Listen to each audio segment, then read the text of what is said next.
नमस्कार, SPT news में आपका स्वागत है। पेश है राजस्थान की बड़ी खबरें।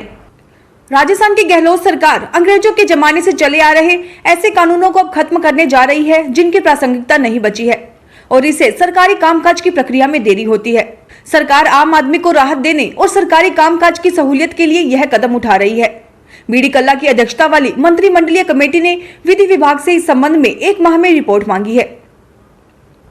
राजस्थान में महिला कार्मिकों को सरकार की ओर से 18 साल तक की संतान की देखभाल के लिए चाइल्ड केयर लीव देने की व्यवस्था है, लेकिन इस अवकाश को लेकर शिक्षा निदेशालय को मिले सरकारी मार्गदर्शन के मुताबिक सरोगेसी से उत्पन्न संतान की देखभाल के लिए महिला कार्मिकों को चाइल्ड केयर लीव नहीं दी जा सकती है। इस निर्देश से उन महिला सरकारी कार्मिकों को चाइल्ड केयर लीव का लाभ नहीं मिल पाएगा जो खुद गर्भवती होकर तो मां नहीं बन सकती है, लेकिन सरोगेसी से संतान प्राप्त करती हैं।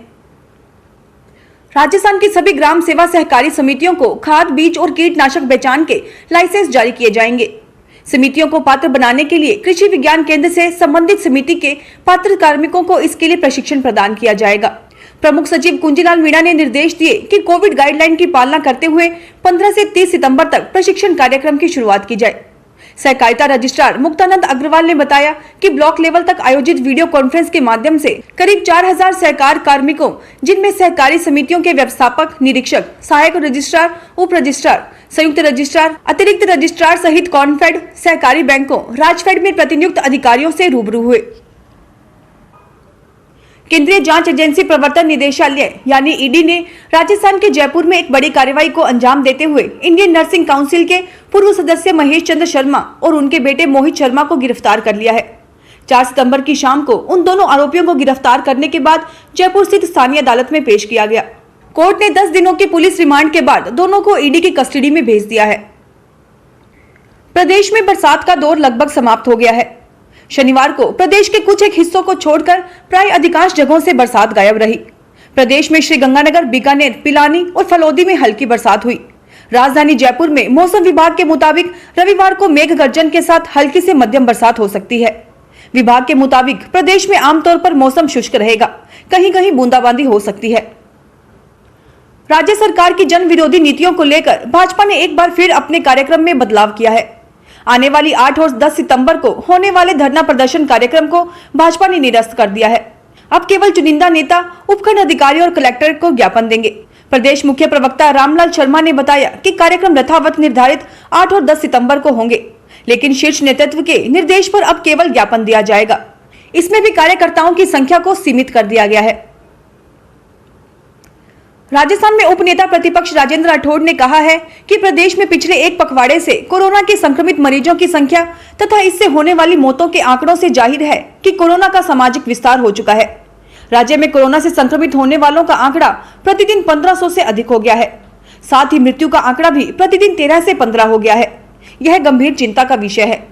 राज्य में कोरोना संक्रमित मरीजों की संख्या 90,000 को छू रही है। कोरोना संक्रमित एक्टिव केसों को 14 दिन चिकित्सालय में आइसोलेशन बेड पर भर्ती होना आवश्यक है। मरीजों की लगातार बढ़ती संख्या के कारण अब सरकारी तथा प्राइवेट अस्पतालों में कोरोना मरीजों के लिए बेड की उपलब्धता कम पड़ने लगी है।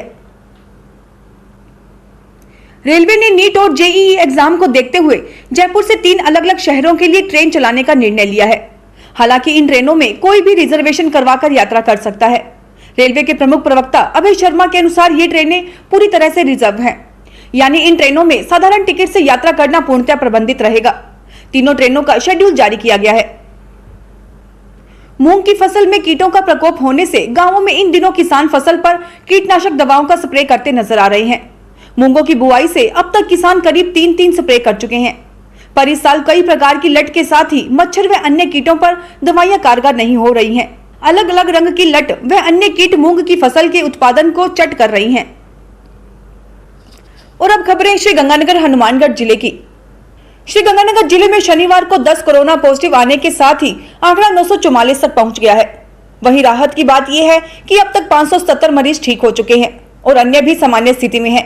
वर्तमान में एक्टिव मरीज 353 है। शनिवार को जहां 10 मरीज पॉजिटिव आए, वहीं 26 मरीज रिकवर हुए। पीएमओ डॉक्टर केएस कामरा ने बताया कि शनिवार को विनोबा बस्ती में 2, सेतिया फार्म में 1, सिंधी कॉलोनी में 1, हाउसिंग बोर्ड में 1, गांव 15 एलएम में 1, श्रीगणपुर के वार्ड नंबर 15 में 2, बैंक कॉलोनी में 1 और एन ब्लॉक में 1 पॉजिटिव आया है। प्रारंभिक शिक्षा बीकानेर राजस्थान के निदेशक सौरभ स्वामी ने एक आदेश जारी करके स्पष्ट किया है कि राज्य के उच्च प्राथमिक विद्यालयों में विद्यार्थी कक्षा 6 से 8 में किसी भी तृतीय भाषा का अध्ययन कर सकता है। उन्होंने कहा कि किसी विद्यालय में किसी विशेष तृतीय भाषा के संचालन की स्वीकृति का आदेश जारी किया गया है तो उसे तुरंत निरस्त किया जाए। श्रीगंगानगर और दिल्ली को रेल सेवा से सीधे जोड़ने वाली अनेक दशकों पुरानी ट्रेन उद्यान आभा तूफान एक्सप्रेस गाड़ी संख्या 13007 13008 को स्थायी रूप से बंद किए जाने की प्रक्रिया लगभग अंतिम चरण में लग रही है, लेकिन श्रीगंगानगर सांसद निहाल चंद को छोड़कर पंजाब और हरियाणा के 6 सांसदों के प्रयास नाकाफी लग रहे हैं। यह कहना ZRUCC के पूर्व सदस्य भीम शर्मा का है। उन्होंने कहा कि लॉकडाउन के दौरान ईस्टर्न रेलवे की ओर से इस ट्रेन को स्थायी रूप से बंद करने का प्रस्ताव रेलवे बोर्ड को भेज दिया था। इस बात की भनक लगने के बाद उन्होंने सांसद श्री निहाल चंद से संपर्क किया और सांसद की ओर से इस ट्रेन को सुपरफास्ट का दर्जा देते हुए श्रीगंगानगर से हावड़ा के मध्य मात्र 25 ठहराव देने का प्रस्ताव रेल मंत्री पीयूष गोयल को भेजा गया, लेकिन ईस्टर्न रेलवे के सूत्रों से जो जानकारी मिली है, रेलवे इसे बंद करने का पूरा मन बना चुका है। हनुमानगढ़ के पीलीबंगा कस्बे में धान मंडी के गोदाम में रखे ग्वार के थैले चोरी हो गए। यह माल 2 वर्ष पूर्व रखा गया था। व्यापारी ने अब संभाला तो चोरी का पता चला।